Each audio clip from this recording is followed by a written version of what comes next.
अब देखिए next video, इसमें क्या है, क्लॉक्ड आरएस फ्लिप फ्लॉप, यानी कि जो आरएस फ्लिप फ्लॉप हमने पढ़ा है उसमें हम अगर क्लॉक लगा दें तो क्या होगा।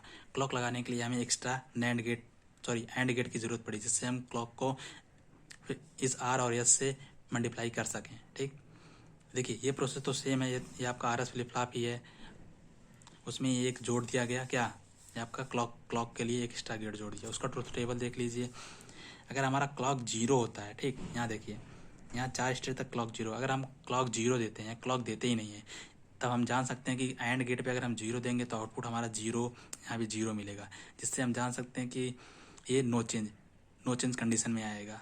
क्यों? क्योंकि हमने पीछे पढ़ा है कि अगर हम जीरो जीरो देते हैं तो यहाँ नो चेंज कंडीशन में आता है। यानी कि हम आउटपुट इनपुट आर और एस कुछ भी देते रहें, 1 1 तक देते रहें, लेकिन हमारा क्लॉक जीरो है तो हमें कुछ भी प्राप्त नहीं होगा, नो चेंज में आएगा।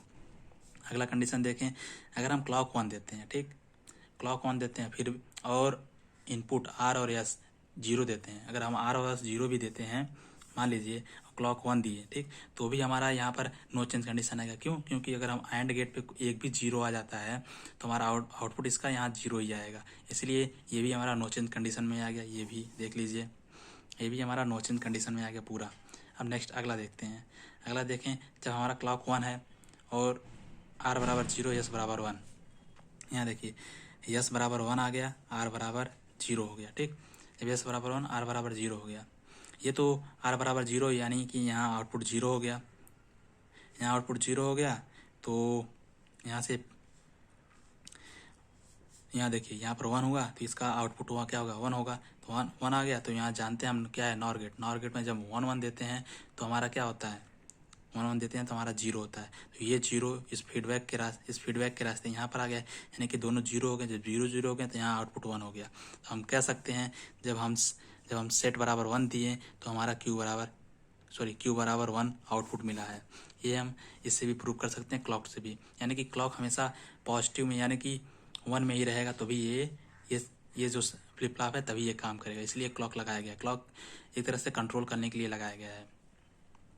अब देखिए उसका अगला कंडीशन, अगर हम रीसेट बराबर 1 देते हैं और सेट बराबर जीरो देते हैं तो क्या होता है। अगर यहाँ पर 1 दे दिए मान लीजिए, ठीक, यहाँ पर 1 दे दिए, यहाँ पर जीरो दे दिए, जब यहाँ पर 1 दिए तो ये आपका क्या हो जाएगा, 1 हो जाएगा। जब 1 हो जाएगा तो हम जानते हैं जब यहाँ 1 हो गया तो यहाँ पर जीरो हो जाएगा। क्यों? क्योंकि नॉर गेट में अगर हम 1 देते हैं तो आउटपुट जीरो होता है। ये जीरो यहाँ से यहाँ पर आ जाएगा, और यहाँ से जीरो दिए तो ये ऑलरेडी जीरो आएगा ही, ये जीरो जीरो मिलके ये 1 हो गया। यानी कि हम कह सकते हैं जब रीसेट बराबर 1 होता है तो हमारा क्यू बराबर जीरो और क्यू बार बराबर 1 होता है। ठीक, ये हमारा रीसेट कंडीशन है, ये हम देख सकते हैं। यहाँ पर देखिए रीसेट बराबर जीरो आ गया ना, जो आउटपुट है जीरो आ गया। अब देखिए लास्ट कंडीशन है जब हमारा आर और एस दोनों 1 होना। देखिए यहाँ 1, यहाँ भी 1 हो गया, ठीक, यहाँ भी 1 हो गया, यहाँ भी 1 हो गया। जब दोनों में हम 1 1 देते हैं तब देखिए क्या होता है। यहाँ यस में 1 दिए, ठीक, यस में 1 दिए तो यहाँ आउटपुट क्या आएगा, मेरा 1 आएगा। क्यों? क्योंकि जब एंड गेट पे अगर हम 1 देते हैं तो आउटपुट हमारा 1 आएगा। यहाँ भी 1 दिए तो यहाँ भी आउटपुट हमारा 1 आ गया।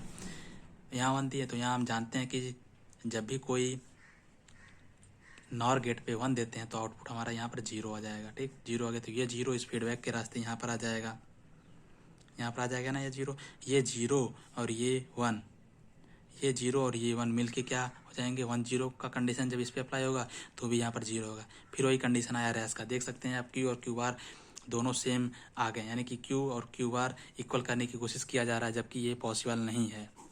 इसीलिए ये रेस कंडीशन हो गया, या फॉरबिडन कंडीशन, या इनवैलिड कंडीशन होता है। ये आया समझ में।